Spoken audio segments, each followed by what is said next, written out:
Morning students, आज हम नया चैप्टर शुरू करेंगे 9th क्लास का, work energy and power of class 9th। ये फिजिक्स का 3rd चैप्टर है। तो अब इसमें वर्क एनर्जी एंड पावर के बारे में पढ़ेंगे। तो जैसे आपने पिछले चैप्टर्स में पढ़ा कि हमने पढ़ा कि मोशन क्या होता है, कैसे डिस्क्राइब करते हैं मोशन को, कैसे मोशन होती है, एंड ग्रेविटेशन क्या होती है। अब अलग कंसेप्ट इसमें क्या आएंगे हमने पढ़ना है, जो है वर्क। अब इसमें और भी जो से कंसेप्ट रिलेटेड आएंगे वो है एनर्जी एंड पावर। तो हमें एक 1 बाय 1 इनको अब हम डिटेल में पढ़ेंगे। अब जितनी भी चीज़ें हैं लिविंग थिंग जो है उनको खाना चाहिए अपने सर्वाइवल के लिए। लिविंग थिंग जो होती हैं परफॉर्म करती हैं बहुत सारी बेसिक एक्टिविटीज़ जिसके लिए उसे खाना चाहिए, और जैसे लाइफ प्रोसेस होती हैं। तो एनर्जी हमें चाहिए अपनी लाइफ एक्टिविटीज़ को प्रोसीड करने के लिए, जैसे playing, singing, reading, writing, thinking, jumping, cycling and running.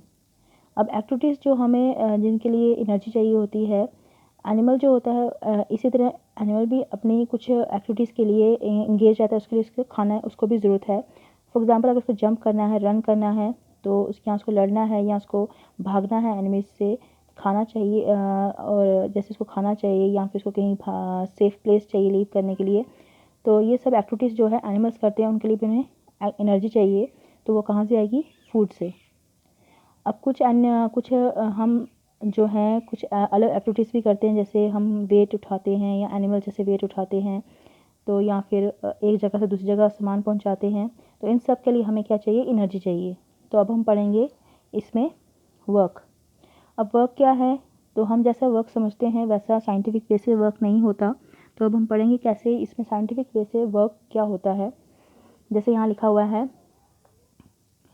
जैसे कमाली जो है एग्ज़ामिनेशन के लिए प्रिपरेशन कर रही है, तो उसने बहुत सा टाइम लगाया पढ़ने के लिए।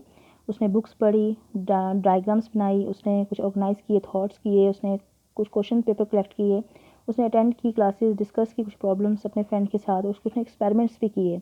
उसने बहुत टाइम लगाया और एनर्जी भी लगाई इसमें।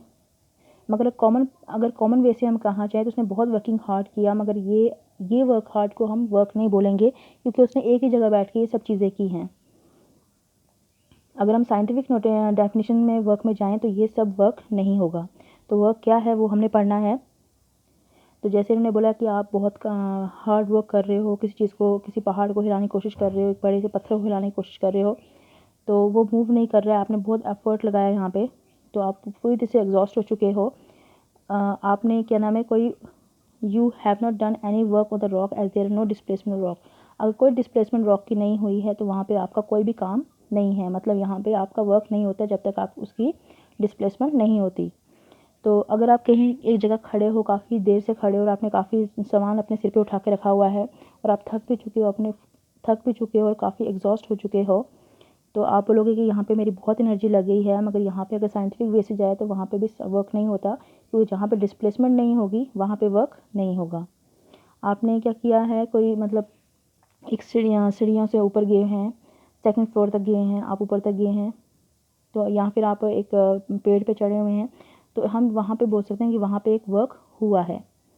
अब डे टू डे लाइफ में फिजिकल और मेंटल लेबर हम दोनों चीज़ें होती हैं। एक्टिविटीज़ जो हैं हम वर्क से रखते हैं। एक्टिविटीज़ जैसे प्लेइंग, फील्ड में हम खेलते हैं, फील्ड में, या अपने फ्रेंड से बात करते हैं, या हम कोई ट्यून गा रहे हैं, या हम मूवी देख रहे हैं, या अटेंड कर रहे हैं कोई फंक्शन, इन सबको हम वर्क नहीं मानते। तो वर्क क्या है वो हमने पढ़ना है। तो अगर वर्क क्या है वो हमने इसके बारे में पढ़ना है कि साइंटिफिक वे से हम वर्क के कब बोलेंगे।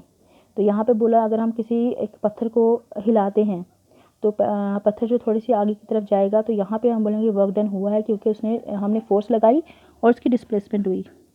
ये गर्ल जो है उसने ट्रॉली जो है मूव कराई एक जगह से दूसरी जगह, वहाँ पे भी हम बोलेंगे ट्रॉली की डिस्प्लेसमेंट हुई, तो यहाँ पे वर्क डन हुआ है।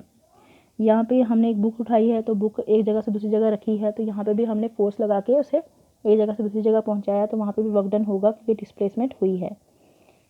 तो ये सब चीज़ें जो हुई, क्या हम फिर क्या बोलेंगे, वर्क डन कहाँ होगा? जहाँ पे फोर्स भी अप्लाई होगी और जहाँ पे क्या होगी, उस ऑब्जेक्ट की डिस्प्लेसमेंट भी होगी, तब हम बोलेंगे कि वहाँ पे वर्क डन हुआ है।